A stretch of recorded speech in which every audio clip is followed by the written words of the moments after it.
మనకి ఇంతకు ముందు ఇరాన్ యుద్ధం మొదలైన టైంలో మనకు తెలుసు యుక్రెయిన్ డ్రోన్ టెక్నాలజీ అవసరం ఏర్పడింది అనేది మనం అప్పుడు కూడా డిస్కస్ చేశాం.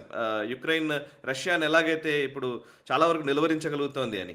సో యుక్రెయిన్ సాయమే తీసుకుంటారు అనుకున్నాం, కానీ ఇప్పుడు యుక్రెయిన్ దాడిలోకి దిగుతున్న పరిస్థితి వచ్చింది. ఇప్పుడు Caspian Sea is nothing but Russia నుంచి ఇరాన్కి లింక్ ఉన్నటువంటి సముద్ర మార్గం. సో ఇప్పుడు రష్యాని టార్గెట్ చేస్తూ కాస్పియన్ సీలో ఉన్నటువంటి ఇరాన్ షిప్ల మీద దాడి చేసిందా, లేదా డైరెక్ట్ గానే ఇరాన్ మీద చేయాలని అనుకుందా? ఇది ఒకసారి నిజంగా చాలా ఇంట్రెస్టింగ్ పరిణామమే సార్. యుఎస్ ఎస్కలేట్ చేస్తోందా, యుక్రెయిన్ ని కూడా రంగంలోకి తీస్తోంది? యుక్రెయిన్ ఒక న్యూ ఫ్రంట్ ఓపెన్ చేసిందని కూడా కొన్ని వార్తా కథనాలు చూస్తూ ఉన్న నేపథ్యం. సో దీన్ని ఎలా చూడాలి? అంటే ఈ దాడి జరిగిన 2 రోజుల తర్వాత యుక్రెయిన్ క్షమాపణ కూడా చెప్పుకుంది.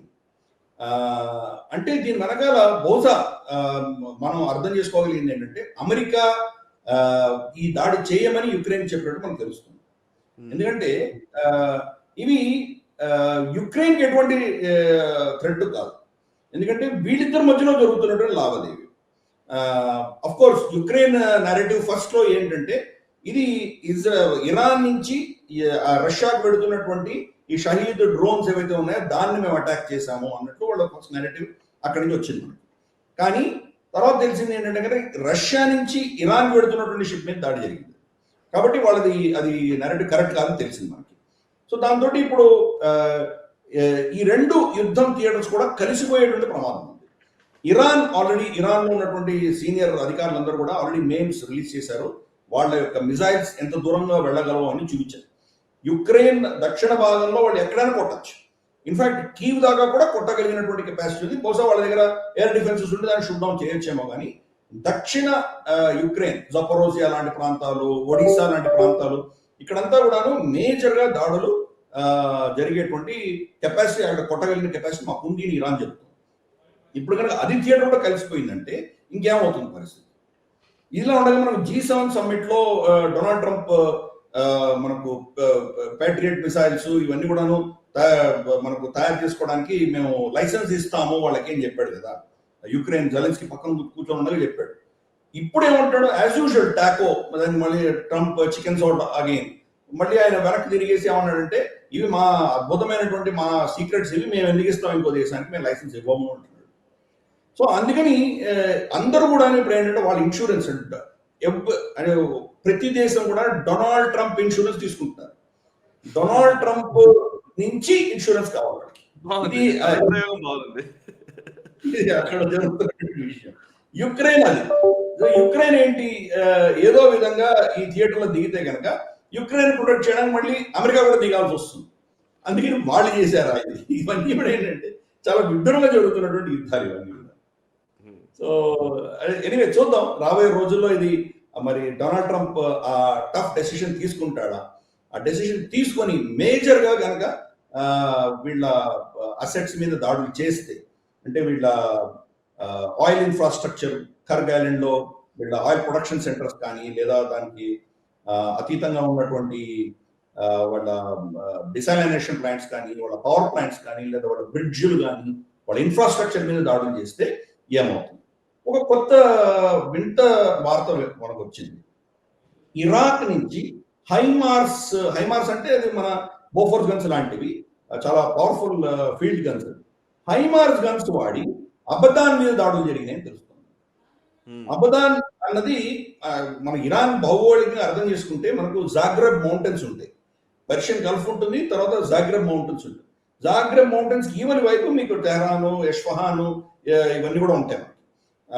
కానీ జాగ్రెబ్ మౌంటైన్స్ కి వెస్ట్ సైడ్ కూడా కొంత ఇరాన్ భాగం ఉంది, అక్కడ అబదాన్ ఉంటుంది. ఇరాక్ మధ్యలో యుద్ధం జరిగినప్పుడు అబదాను, తర్వాత ఇరాక్ సైడ్ ఉన్నటువంటి ఖర్రం షహర్, ఈ 2 కూడాను ఫ్రంట్ లైన్ లో ఉన్నాయి. మాక్సిమం దాడులు ఆ 2 ఊర్లే దెబ్బతిన్నాయి. సో ఇప్పుడు అబదాన్ మీద దాడులు జరుగుతున్నాయి అంటే ఇరాక్ నుంచి అమెరికా ఫైర్ చేస్తుంది. అంటే వీళ్ళకు ఎయిర్ వెళ్ళి కొట్టి ఆ రిస్క్ తీసుకోవడం భయం వేస్తుంది. వాళ్ళకి ఎన్నో ఎయిర్ అసెట్స్ దెబ్బతిన్నాయి కాబట్టి బహుశా చేసే ప్రయత్నం చేస్తున్నారు. బహుశా అబదాన్ని వీళ్ళు ల్యాండ్ ఇన్వేషన్ చేసే ప్రయత్నం ఏమైనా చేస్తోంది అమెరికా? ఇవన్నీ కూడా ప్రశ్నలు పుడుతున్నాయి. ల్యాండ్, ఎందుకంటే అబదాన్ని తీసుకోవడం కష్టపడినా తీసుకోవచ్చు అబదాన్ని, బట్ దాని తర్వాత జాగ్రత్త మౌంటైన్స్ ఉంటాయి, అంతకంటే లోపలికి వెళ్ళలేరు అమెరికన్స్. అబదాన్ ఒక వాళ్ళు తీసుకున్నా కానీ కూడా దాని రిపర్కషన్స్ విపరీతంగా ఉంటాయి. ఎందుకంటే జాగ్రత్త మౌంటైన్స్ వీళ్ళు దాచిపెట్టుకున్నారు, అక్కడి నుంచి కొడుతూనే ఉంటారు. సో వీళ్ళు క్యాజువాలిటీస్ పెరుగుతాయి. కానీ ప్రస్తుతానికి వాళ్ళు ఎయిర్ అసెట్స్ వాడకుండా ల్యాండ్ అసెట్స్ వాడుతున్నారు. భూమి మీద నుంచి ఫైరింగ్ అమెరికా మొదలుపెట్టింది. ఇవి మౌలికంగా అక్కడ జరుగుతున్నటువంటిది. ఇప్పుడు నార్మల్గా థర్స్డే, ఫ్రైడేనో, సాటర్డేనో మేజర్ దాడి ఇరాన్ మీద జరుగుతుంది అని అనుకున్నారు. ఎందుకంటే డొనాల్డ్ ట్రంప్ మనకు తెలుసు, డొనాల్డ్ ట్రంప్ తన కుటుంబము, తన చుట్టుపక్కల ఉన్న వ్యక్తులందరూ కూడాను స్టాక్ మ్యానిపులేషన్స్ చేసి పైసలు కోట్లు బిలియన్స్ ఆఫ్ డాలర్స్ సంపాదించుకుంటున్నారు. కాబట్టి సోమవారం పొద్దున మార్కెట్ తెరిచేసరికి వీళ్ళు ఏదో చేసి దానివల్ల లాభపడేటువంటి పరిస్థితులు మనకు కనిపిస్తున్నాయి. లేటెస్ట్గా ఒక రిపోర్ట్ వచ్చింది, మనకు జాపనీస్ ఎన్ ఏదైతే ఉందో దానిని ఇన్ని బిలియన్స్ కొనాలి అని చెప్పేసి స్కాట్ బెసెంట్ తన రూమ్ లో బోర్డు మీద రాసుకున్నది లీక్ అయింది. అంటే వాళ్ళు ఈవెన్ కరెన్సీ మ్యానిపులేషన్ కూడా చేస్తున్నారు అమెరికా. అంటే ఇప్పుడు ఒక పర్టికులర్ రేట్ లో కొంటారు, మళ్ళీ రేపు ఆ రేటు వీళ్ళు మ్యానిపులేట్ చేసి అది పెరగడమో తగ్గడమో అయిన తర్వాత వీళ్ళు అమ్మేసుకుంటారు, దాంట్లో లాభం సంపాదించుకుంటారు కదా. కరెన్సీ వాళ్ళకి తెలుసు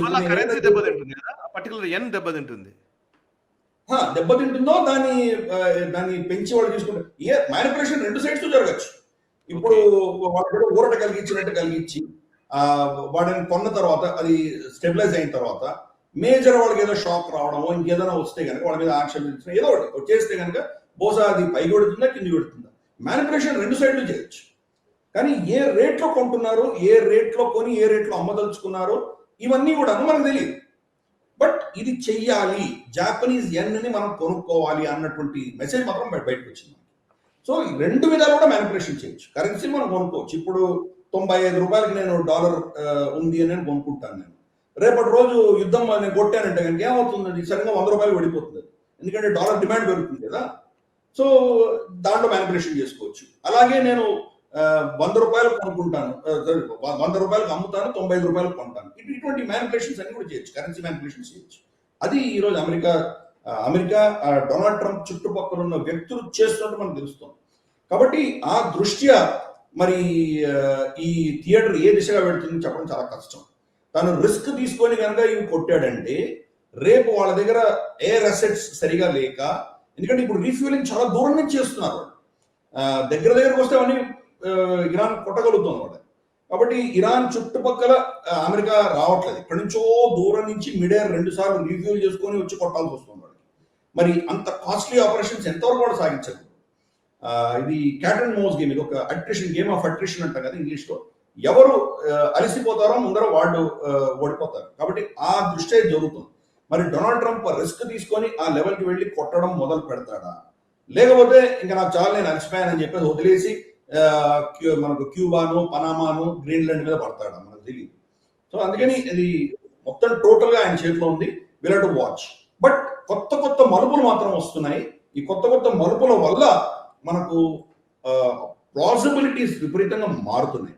ఆ మారుతున్నటువంటి పాసిబిలిటీస్ దాంట్లో ఏ దిశగా పెడుతుందని చెప్పడం ఇప్పుడైతే మనం అన్ని వెయిట్ చేస్తున్నాం.